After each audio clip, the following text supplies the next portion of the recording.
I'm so thrilled to have this opportunity to share with all of you. I had the great privilege many years ago of teaching at the University of Michigan Law School, and I would make the trip to Ann Arbor, and there was such a wonderful spirit, energy in the community, and I wish we could all be there together today. But it's been a really challenging time. I've spent my career standing next to the poor, the accused, the convicted, and the condemned. I've been focused on how do we deal with the justice deficit in our country, around the world. And I've never been more concerned about that than I am now. This horrific pandemic has exposed the many challenges we face all across the planet in creating better opportunities for people who are marginalized and excluded. And it's easy to be discouraged in this moment when we don't even get to come together for something as significant and momentous as your commencement. It's easy to be discouraged, but I have great hope, and my hope resides in you. I know that so many of you at this moment are deeply committed to finding a path forward. I know that many of you want to use your degrees to create more opportunities, to do something about inequality, to do something about the problems that have created so much division and despair. I want to use my minutes just to kind of encourage you to do that. We have never needed more people committed to changing the world than we need today. We have so many difficulties and challenges that have to be faced. I've worked in the criminal justice system throughout my career. I've seen things in this country that have made me very worried. Our prison population has gone from about 300,000 in 1972 to 2.2 million today. The United States has the highest rate of incarceration in the world.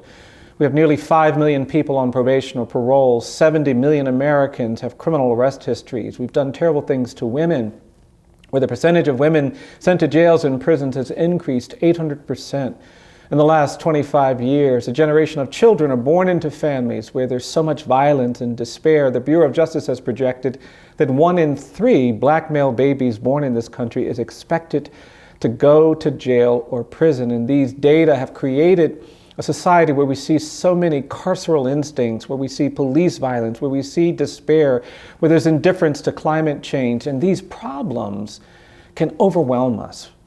And I don't want to spend my time talking about problems. I want to spend my time talking about solutions, because I believe that you are critical to how we move forward, how we change things. I believe you have to help us change the world. And the first thing I think you're going to have to do to advance that goal is I believe we're all going to have to commit to getting proximate. This year of isolation, this year of social distancing has been difficult, but it's been especially difficult for the people who live in the margins of our society, for the poor, the excluded, the neglected. And I believe that with these degrees, we have to commit ourselves, whether we're engineers or lawyers or engaged in teaching or the sciences, the arts, whatever our passion, we have to commit to getting closer to the poor, the excluded, the neglected, the marginalized, because it's in proximity to those communities that we begin to understand things we need to understand about how change happens, how justice grows, how we create healthier communities. Proximity is key to your capacity, your ability to make a difference. Sometimes our elected officials create solutions to problems that aren't effective, and that's because they've been crafted from distant spaces. Scientists understand that to make innovation, to actually see things and have progress, we have to understand intimately what we are studying. We are all dealing with the COVID virus, and we have a vaccine to that virus because our researchers have been so intimately pulling apart the nature of the virus that they've come up with this vaccine. Well, injustice requires the same kind of intervention. Inequality requires the same commitment. We've got to get outside the spaces and the communities that are sometimes comfortable and easy and go into the places where there's suffering and despair. You know, I talk about proximity not because of something I've read or researched. I talk about it because it's what I've learned. It's what's prompted me. It was my proximity to people on death row that taught me that we have a criminal justice system that treats you better if you're rich and guilty than if you're poor and innocent. It was being with the condemned that helped me understand how there were people in this country literally dying for legal assistance, and that proximity shaped and altered my career. It intensified my commitment, and that same kind of response is awaiting you when you position yourself among those who are struggling. My grandmother taught me about proximity. My grandmother was an amazing woman who was the daughter of people who were enslaved. She was the classic African-American matriarch. She was tough, she was strong, but she was kind and she was loving. My grandmother was a force of nature. She was the end of every argument in our family, but she was also the start of a lot of arguments in our family. My grandmother had this way about her that drew you near her, but when integration came to our community, she'd never dealt with that before. And she started doing this thing that I'd never seen before. She started coming up to me and she began giving me these hugs, and she would squeeze me so tightly, I thought she was trying to hurt me. Then she'd see me an hour later and she'd say, "Brian, do you still feel me hugging you?" And if I said no, she would jump on me again. And so by the time I was 10, my grandmother had taught me every time I would see her, the first thing I would say is, "Mama, I always feel you hugging me." And she'd smile this smile, but I didn't appreciate what she was teaching me until I got much older. My grandmother worked as a domestic her whole life. She lived into her 90s, but when she got in her 90s, she fell one day and she broke her hip. And then she was diagnosed with cancer, and my grandmother was dying. I was in college at the time and I went to see her, and it was so hard for me to say goodbye. She was on her bed. I knew it was going to be my last conversation. And I just sat there and I held her hand and I just poured my heart out. Her eyes were closed. I wasn't sure she could even hear what I was saying, but I just kept talking, and eventually I knew it was time for me to leave. I didn't want to go, but I knew I had to. I stood up to take a step away, and that's the moment when my grandmother squeezed my hand, and then she opened her eyes and she looked at me. And the last thing my grandmother said to me, she said, "Brian, do you still feel me hugging you?" And then she said, "I want you to know I'm always going to be hugging you." So many of you would not be here today if people who love you, people who support you, people who care about you hadn't embraced you. And I know that you appreciate the power of those embraces. And the same way that so many of you have been allowed to do the things you've done because someone wrapped their arms around you and affirmed your value and worth, that same gift that you've been given, I want to encourage you to give it to others, and not just the people in your families. When we go into places where people have been pushed down, where people have been told their lives have no meaning and purpose, when we stand with people who have been convicted, thrown away, marginalized, excluded, and we affirm their humanity and dignity, we do something that increases the justice quotient on the planet. You should not underestimate the power of embracing people who have been discriminated against, who have been excluded, who have been marginalized, and affirming their humanity and dignity. There's power in proximity. And when you choose to get proximate, you'll begin to see the things that can be achieved when we commit to justice. But it's not going to be enough. We're going to have to change the narratives that have so undermined healthy thinking in our nation, on the planet. We've got so many places in the world where we're governed by the politics of fear and anger. There are politicians all over the world that preach fear and anger.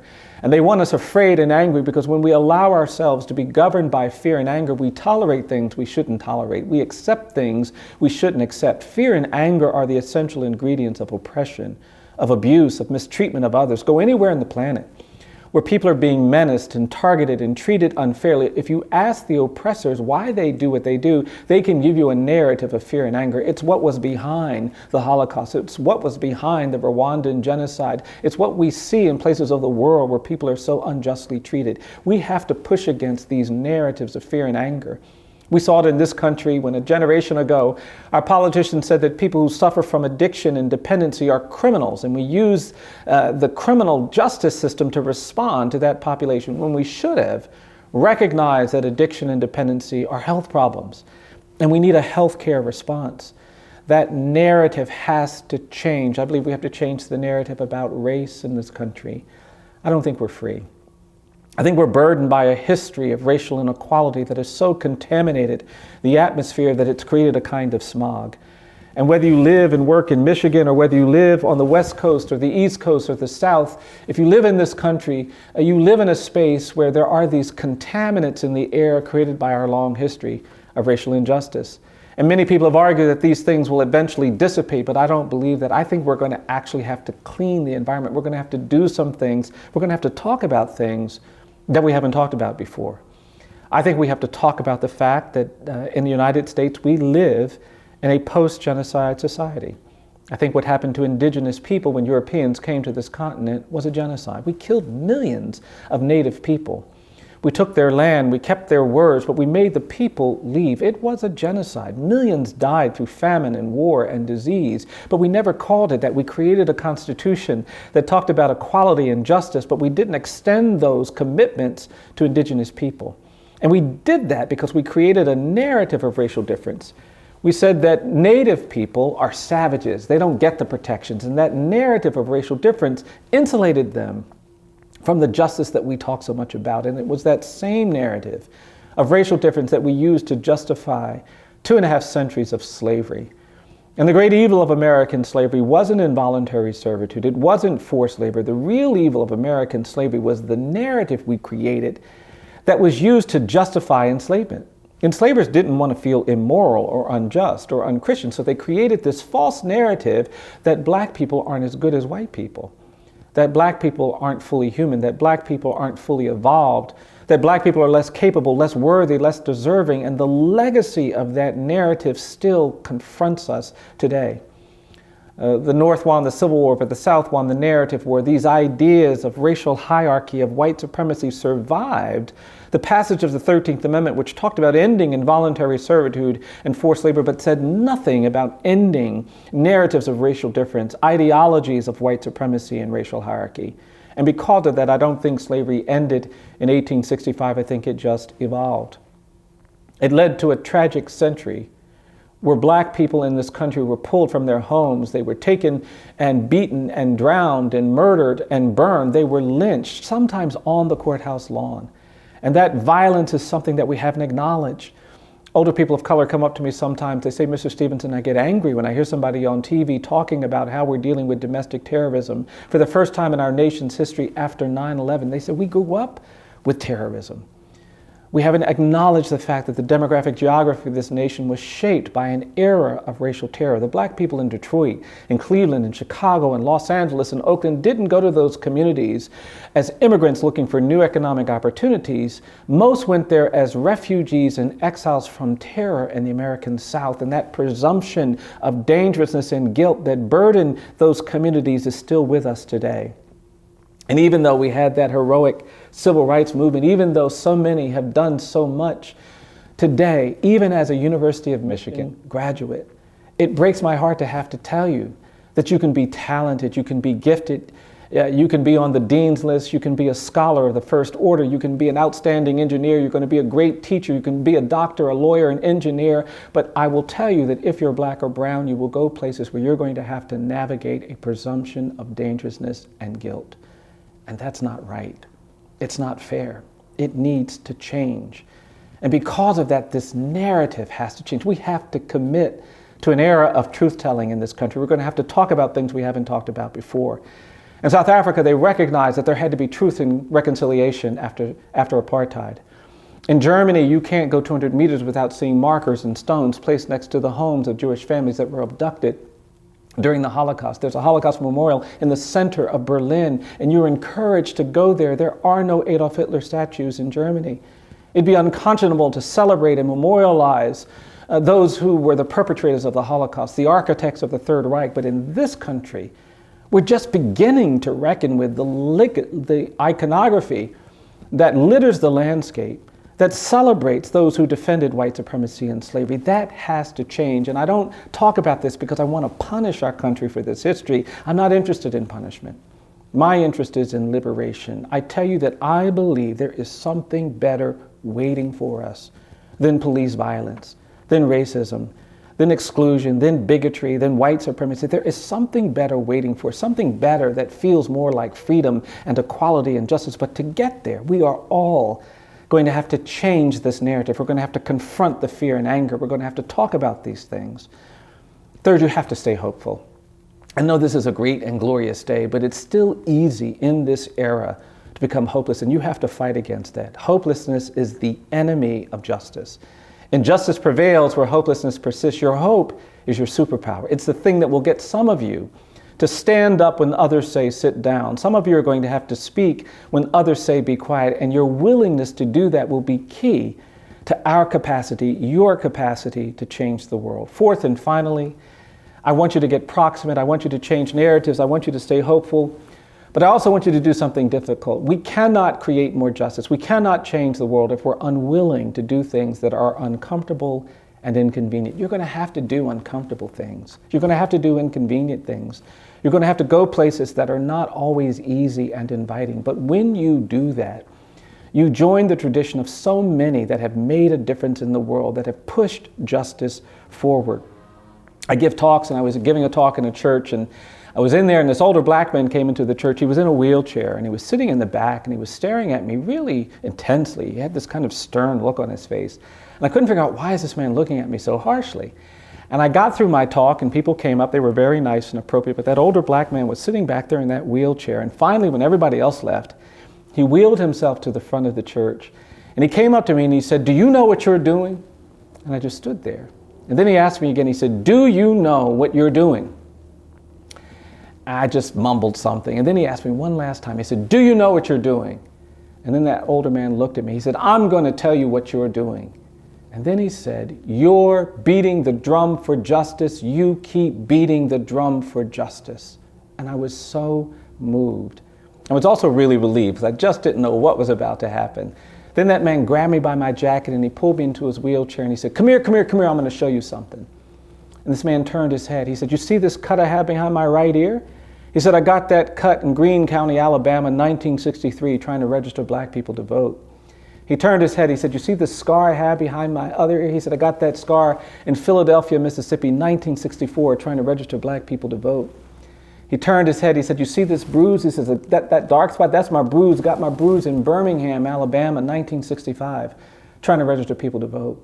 That's when this man turned to me. He says, "I'm going to tell you something, young man." He said, "People look at me. They think I'm some old man sitting in a wheelchair covered with cuts and bruises and scars." He said, "But I'm going to tell you something." He said, "These are not my cuts. These are not my bruises. These are not my scars." He said, "These are my medals of honor." I am so honored to be with you today. I'm a lawyer who does really simple things in many ways. I believe that each of us is more than the worst thing we've ever done. I stand with the accused and the condemned because I believe that if you tell a lie, you're not just a liar. If you take something, you're not just a thief. Even if you kill someone, you're not just a killer.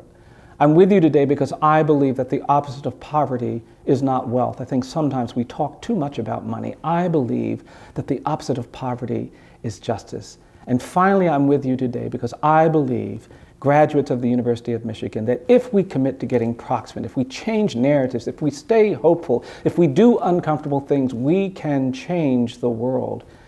And our world is in need of change. It's in need of greater opportunity, greater equity, greater justice. I'm excited, so honored to be with you, and I just want to wish each and every one of you the very, very best.